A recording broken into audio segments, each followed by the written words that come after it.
Hello friends, வணக்கம். இன்றைக்கி ஒரு ஹார்ட்வேர் கம்ப்ளைண்ட் பார்க்கலாம். Fake charging complaint. இந்த மாடல் பார்த்தீங்கன்னா விவோ T2X. பாருங்கள், விவோ T2X 5G. இந்த மாடலில் என்ன ப்ராப்ளம் சொல்லி பார்த்தீங்கன்னா, நம்ம வந்து சார்ஜிங் ப்ளக்இன் பண்ணோம்னா சார்ஜிங் இண்டிகேட் காமிக்குது. ஆனால் வந்து பார்த்திங்கன்னா எந்த ஆம்பியருமே கன்சியூம் பண்ணல, சார்ஜ் ஏறலை. ஸோ அந்த ப்ராப்ளத்தை தான் இன்றைக்கி வந்து ஃபுல்லாக டயக்னைஸ் பண்ணி ரெடி பண்ண போகிறோம். பார்த்தீங்கன்னா சார்ஜிங் சிம்பிள் தெரியுதுங்களா? சார்ஜிங் சிம்பிள் இருக்குது. இங்கே பார்த்தீங்கன்னா ஆம்பியர் மீட்டரில் பார்த்தீங்கன்னா ஆம்பியர் வந்து 0 மீட்டரில் காமிக்குது. ஆம்பியர் ஃப்ளோவே இல்லை. ஃபேக் சார்ஜிங்கை பொறுத்த வரைக்கும் நமக்கு வந்து பார்த்திங்கன்னா 1.0க்கு மேலே ஏறினா தான் நல்லா ஏறுதுன்னு அர்த்தம். அது கீழே 0.6 0.7 இல்லை இந்த மாதிரி எந்த ஆம்பியருமே கன்சியூம் ஆகாமல் இருக்கிறதெல்லாம் ஃபேக் சார்ஜிங் தான். சார்ஜிங் இண்டிகேட் காமிக்குது, ஆனால் வந்து சார்ஜ் ஏறலை. இந்த மொபைல் பார்த்திங்கன்னா ஒரு ஃபாஸ்ட் சார்ஜிங் சப்போர்ட் உள்ள ஒரு மாடல், குயிக் சார்ஜ் ஆகும். ஸோ நம்ம வந்து பார்த்திங்கன்னா இந்த போர்ட்டை வந்து குயிக் சார்ஜரில் போட்டு குயிக் சார்ஜ் ஆகுதா இல்லையான்னு சொல்லி பார்க்கலாம். ஸோ அதன் மூலமாக சில விஷயங்கள் நம்ம வந்து தெரிஞ்சுக்கலாம். இப்போ நான் வந்து QCன்னு போட்டிருக்கு, இந்த குயிக் சார்ஜ் போர்ட்டில் வந்து ப்ளக்இன் பண்ணுறேன். ஸோ இதில் ப்ளக்இன் பண்ணோம்னா 9.2 வோல்டேஜ் 1.0 ஆம்பியர் கன்சியூம் ஆகுது. 0.9 ஆம்பியர் கன்சியூம் ஆகுது பாருங்கள்.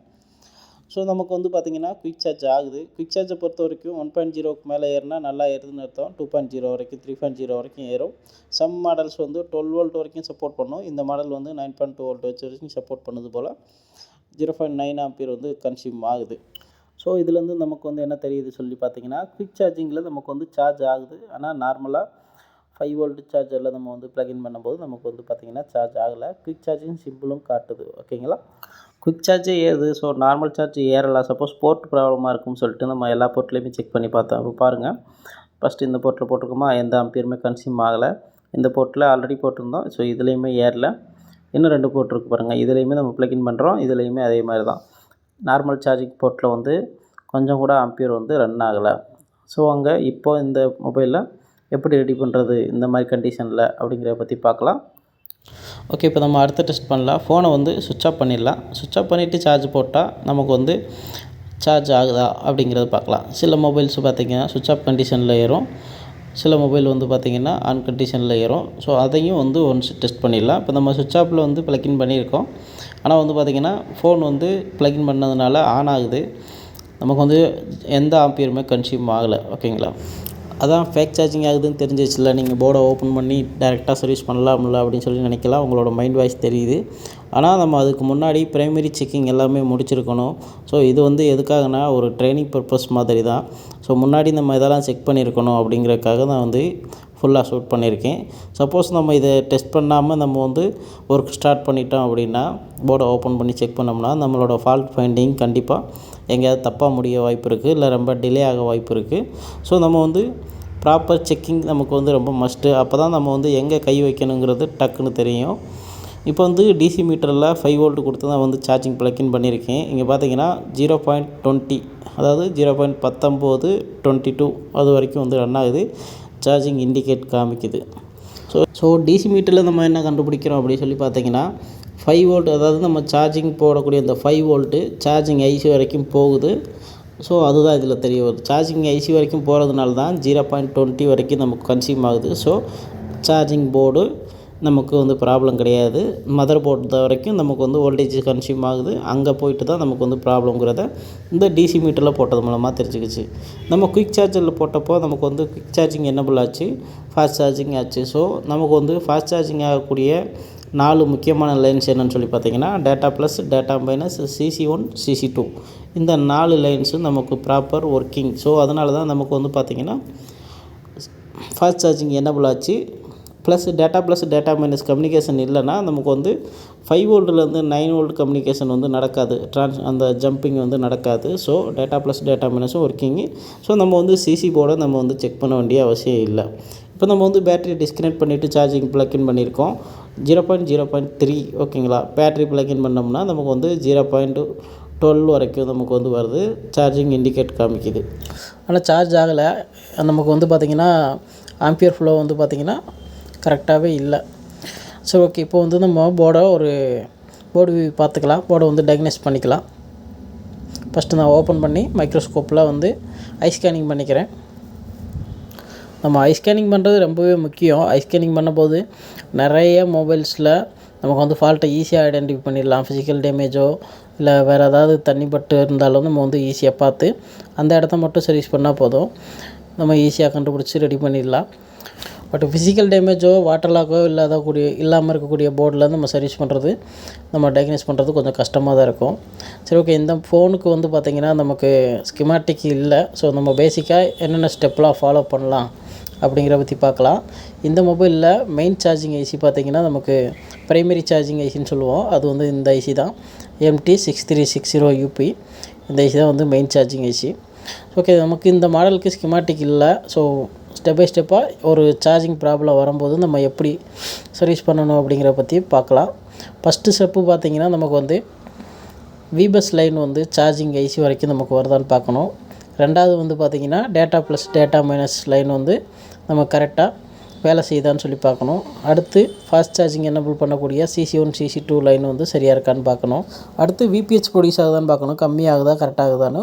அடுத்து அது VPH லைனில் பூட் கேப் போட்டிருப்பாங்க, அந்த பூட் கேப் வந்து கரெக்டாக வந்து டபுள் வோல்டேஜ் ஜென்ரேட் பண்ணுதான்னு பார்க்கணும். நெக்ஸ்ட்டு வந்து பார்த்திங்கன்னா MTK மொபைல்ஸில் VCDT லைன் இருக்கும். அது வந்து பார்த்திங்கன்னா சார்ஜிங் இண்டிகேட் பண்ணுறதுக்காக அந்த லைன் வந்து மெயினாக ஒர்க் ஆகும். பட் அந்த லைனில் பிரச்சனை இருந்தாலும் நமக்கு வந்து பார்த்திங்கன்னா ஃபேக் சார்ஜிங் ஆகும். அடுத்து சார்ஜ் LDO அப்படி சொல்லிட்டு ஒரு லைன் இருக்கும். அந்த லைனில் பிரச்சனை இருந்துச்சுனாலும் MTK மொபைல்ஸில் அந்த லைனில் பிரச்சனை இருந்தாலும் நமக்கு ஃபேக் சார்ஜிங் ஆகும். லாஸ்ட்டாக நமக்கு வந்து ப்ரோட்டோக்கால் லைன்ஸை செக் பண்ணுற மாதிரி இருக்கும், அதாவது I2C ப்ரோட்டோகால்ஸ் லைன்ஸு. சரி, ஓகே. இப்போ நமக்கு வந்து பார்த்திங்கன்னா விவோ T2X நம்மக்கிட்ட போர்னியோவில் அவைலபிள் இல்லை. ஸோ அதனால் நம்ம இந்த ப்ரைமரி சார்ஜிங் ஐசி நமக்கு வந்து வேறு எந்த மாடலில் யூஸ் பண்ணியிருக்காங்க அப்படி சொல்லிட்டு இந்த போர்னியோவில் நம்ம சர்ச் பண்ணலாம். MT6360UP இந்த நம்பரை நம்ம சர்ச் பண்ணோம் அப்படின்னா அந்த ஐசி நமக்கு எந்தெந்த மாடலில் யூஸ் பண்ணியிருக்காங்க அப்படின்னு சொல்லி காட்டுவாங்க. இதில் பார்த்திங்கன்னா நமக்கு விவோவிலே தேடுவோம். வேறு போர்டு ஓப்பன் பண்ணோன்னா விவோவில் பார்த்திங்கன்னா T15G வந்து நமக்கு அந்த ஐசி யூஸ் பண்ணியிருக்காங்க. ஸோ நம்ம வந்து T15Gயோட ஹார்ட்வேர் சொல்யூஷனில் சார்ஜிங் டேட்டா ஓப்பன் பண்ணியிருக்கோம்.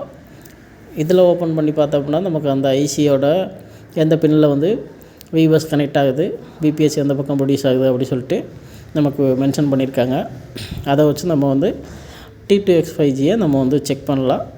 MT6360UP தான் சார்ஜிங் ஐசின்னு நீங்கள் டக்குன்னு சொல்லிட்டீங்க. அதை எப்படி ஃபைன் பண்ணீங்க? உங்களுக்கு சப்போஸ் தெரியாதவங்களுக்கு எப்படி ஃபைன் பண்ணலாம்னா நீங்கள் சிம்பிளாக ஒரு மெத்தட் சொல்லிட்டீங்க. இப்போ அந்த போர்டில் இருக்கக்கூடிய ஐசி நம்பர்ஸ்லாம் இந்த மாதிரி சர்ச் பண்ணுங்கள். அது வேறு ஏதாவது மாடலில் யூஸ் பண்ணியிருப்பாங்க. அதில் காம்பனண்ட் நேம் இந்த மாதிரி ஓப்பன் பண்ணி பார்த்தீங்கன்னா அது என்னென்ன ஐசி அப்படின்னு சொல்லி மென்ஷன் பண்ணியிருப்பாங்க. இதில் பாருங்கள், சார்ஜர் டேட்டான்னு சொல்லி போட்டுருக்காங்க, இந்த ஐசி சார்ஜிங் ஐசின்னு. ஸோ நீங்கள் இந்த மாதிரி கூட நீங்கள் சப்போஸ் நீங்கள் பிகினராக இருக்கீங்கன்னா கண்டுபிடிச்சிக்கலாம். ஓகேங்களா? இந்த ஐசியோட ஃபஸ்ட்டு பின்னில் வந்து பார்த்திங்கன்னா VPH கனெக்ட் ஆகுது. ஸோ நமக்கு அந்த ஐசியில் ஃபஸ்ட்டு பின் வந்து எங்கே இருக்குதுன்னு பார்த்து அந்த இதை நம்ம செக் பண்ணலாம். இதில் டாட் வச்சுருக்காங்க பாருங்கள், அதுதான் நமக்கு வந்து ஃபஸ்ட்டு பின்னு. ஸோ அந்த இடத்துக்கு தான் நம்ம வந்து VPH லைன் வந்து வரும். அது பக்கத்தில் இருக்க காயில் வந்து நமக்கு VPH ப்ரொடியூஸ் ஆகிற காயிலாக இருக்கும். ஸோ நம்ம இதை இப்போ செக் பண்ண ஆரம்பிக்கலாம். ஃபஸ்ட்டு விபஸை செக் பண்ணணும். ஆல்ரெடி நம்ம வந்து செக்கிங்லேயே வந்து CC1 CC2 data plus data minus எல்லாமே வந்து ஓகே அப்படிங்கிற மாதிரி நம்ம செக் பண்ணியிருக்கோம். ஸோ அடுத்தது வந்து இந்த ஐசியை செக் பண்ண வேண்டியது தான் நமக்கு பாக்கி. இந்த ஐசியோட ரெக்யூர்மெண்ட்டு ஃபுல்ஃபில் ஆச்சுன்னா நமக்கு ப்ரைமரி சார்ஜிங் வந்து பக்காவாக ஒர்க் ஆகணும். ஸோ அதை நம்ம ஃபஸ்ட்டு இருந்து செக் பண்ணலாம். ஃபஸ்ட்டு நம்ம வந்து போர்டில் வச்சு சார்ஜரை ப்ளக்இன் பண்ணிக்கலாம். வெயிட் பண்ணுங்கள், தான் சார்ஜரை ப்ளக்இன் பண்ணிக்கிறேன். DC மீட்டர்லேருந்து நான் 5 வோல்ட்டு கொடுத்து கனெக்ட் பண்ணிக்கிறேன். நான் DC மீட்டரில் USB கேபிள் கனெக்ட் பண்ணுற மாதிரியான அந்த பூட் கேபிள் வச்சுருக்கேன். ஸோ அது மூலமாக நான் கனெக்ட் பண்ணியிருக்கேன். சப்போஸ் உங்கள்கிட்ட அந்த மாதிரி கேபிள் இல்லைனா கூட நீங்கள் சார்ஜரை ப்ளக்இன் பண்ணி கூட நீங்கள் செக் பண்ண ஆரம்பிக்கலாம்.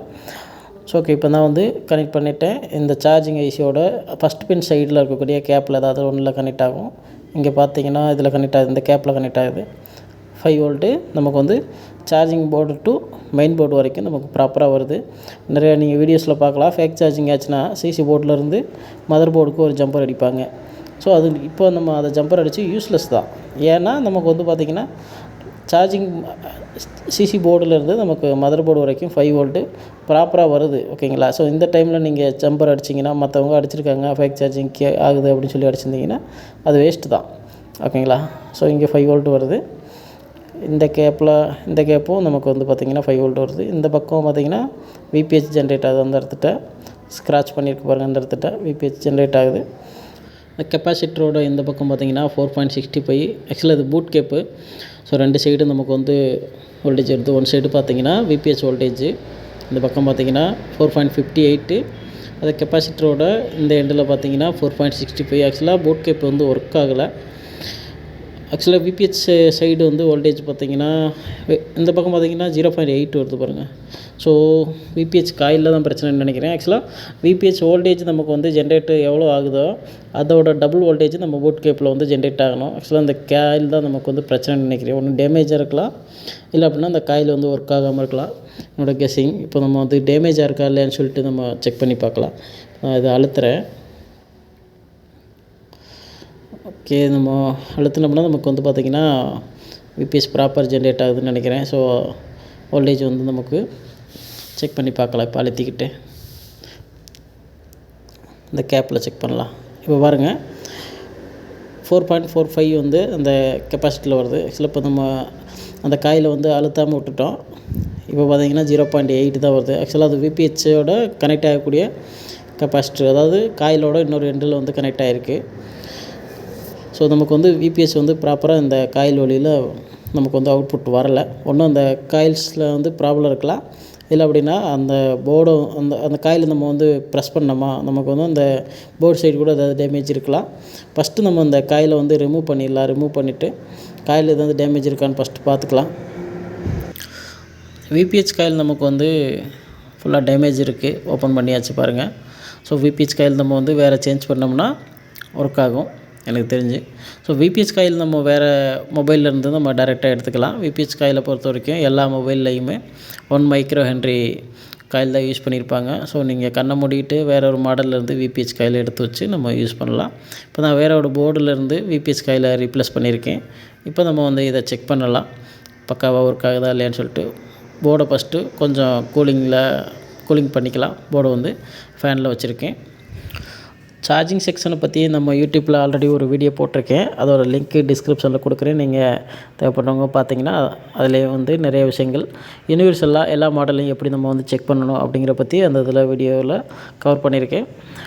இதுக்கப்புறம் ஃபேக் சார்ஜிங்கை பொறுத்த வரைக்கும் நிறைய இருக்குது. ஸோ அதை எல்லாமே ஒன் பை ஒன்னாக இந்த ப்ளேலிஸ்ட் ஸ்டார்ட் பண்ணி நான் உங்களுக்கு அடுத்தடுத்த வீடியோவில் நான் வந்து போஸ்ட் பண்ணுறேன். இப்போதைக்கு நமக்கு வந்து பார்த்திங்கன்னா எந்த ஆம்பியரும் கன்சியூம் ஆகாத ஒரு ஃபால்ட்டை நம்ம அட்டன் பண்ணியிருக்கோம். ஓகேங்களா. இதில் பார்த்திங்கன்னா காயில் மாற்றினதுக்கப்புறம் நமக்கு வந்து பார்த்திங்கன்னா ப்ராப்பராக ஆம்பியர் வந்து போர்டுக்கு வந்து உள்ளே போகுது. 200க்கு மேலே வந்து உள்ளே போகுது வித்தவுட் பேட்ரி. ஓகேங்களா. ஃபஸ்ட்டு வித்தவுட் பேட்டரியில் வந்து 0.3 0.4 அந்த மாதிரி தான் வந்துச்சு. இப்போ பார்த்திங்கன்னா நமக்கு 200க்கு மேலே உள்ளே போகுது. இது வந்து விபஸ் லைனு கொஞ்சம் ட்ராப் ஆகிருக்கு. ஆக்சுவலாக ட்ராப் ஆகிறது ஒன்றும் பிரச்சனை கிடையாது. ஸோ வோல்டேஜ் 5 வோல்ட் வரலைன்னு சொல்லி நினைக்காதீங்க. இந்த பக்கம் விபிஹெச் லைன் சைடு பார்த்திங்கன்னா நமக்கு 4.4. பூட் கேபோர்டு இன்னொரு சைடு பார்த்திங்கன்னா 8.87 வருது. ஸோ இந்த சைடு பாருங்கள் 8.87 8.8 வரைக்கும் வருது. ஓகேங்களா. ஸோ பூட் கேப் வந்து ப்ராப்பராக ஒர்க் ஆகுது. இந்த பக்கம் விபிஹெச்சோட இன்னொரு எண்டில் 4.4 வந்து நமக்கு வருது. ஸோ ப்ராப்பராக ஒர்க் ஆகுது. ஸோ ப்ரைமரி சார்ஜிங் நம்ம வந்து சரி பண்ணிட்டோம் எனக்கு தெரிஞ்சு. இப்போ நான் வந்து உங்களுக்கு ஆன் பண்ணி காமிக்கிறேன். ஓகே, இப்போ பார்த்திங்கன்னா நமக்கு டிசி மீட்டரில் பார்த்திங்கன்னா 500 mA நமக்கு வந்து கன்சியூம் ஆகுது. ஸோ வந்து சார்ஜிங் ஏறுது, ப்ரைமரி சார்ஜிங். ஓகேங்களா. இப்போ நம்ம வந்து ஐ சார்ஜரில் நம்ம டிஸ்கனெக்ட் பண்ணி மாட்டி பார்த்துடலாம் சார்ஜ் ஏறுதா இல்லையா அப்படின்னு சொல்லிட்டு. ஓகே, இப்போ நம்ம வந்து இதில் வந்து டிஸ்கனெக்ட் பண்ணி இதில் மாட்டி பார்த்துடலாம். ஓகே, ஆம்பியர் வந்து ரன் ஆகுது. ஃபஸ்ட்டு வந்து பார்த்திங்கன்னா ஆம்பியர் ரன் ஆகாமல் இருந்தது. 2.0 வரைக்கும் ரன் ஆகுது பாருங்கள். ஃபோன் வந்து பார்த்திங்கன்னா 0% இருந்தது பேட்ரி வந்து. நம்ம ப்ளக்இன் பண்ணுறதுக்குள்ளே ஃபோன் வந்து ஆஃப் ஆயிடுச்சுன்னு நினைக்கிறேன். வெயிட் பண்ணுங்கள், திரும்ப ஆன் ஆகுது. ஃபஸ்ட்டு வந்து பார்த்திங்கன்னா நமக்கு எந்த ஆம்பியருமே கன்சியூம் ஆகலை. இப்போ நம்ம வந்து ஃபோன் ஆன் ஆகிட்டுருக்கு. ஆனால் இங்கே வந்து பார்த்திங்கன்னா ஐ சார்ஜரில் நமக்கு வந்து ஆம்பியர் கன்சியூம் ஆகிட்டுருக்கு, அதை நீங்கள் பார்க்கலாம். இப்போ வந்து பாருங்கள் ஃபுல்லாக ஆன் ஆகிடுச்சு. ஃபோன் வந்து பார்த்திங்கன்னா ப்ராப்பராக சார்ஜிங் ஏறுது. ஓகே, நமக்கு வந்து மொபைல் வந்து ரெடி ஆகிடுச்சு. ஓகே ஃப்ரெண்ட்ஸ், இந்த வீடியோ பிடிச்சிருந்தது அப்படின்னா இந்த வீடியோக்கு ஒரு லைக் பண்ணுங்கள். மேலும் வீடியோக்களில் நீங்கள் பார்க்குறதுக்கு நம்ம சேனலை சப்ஸ்கிரைப் பண்ணிக்கோங்க.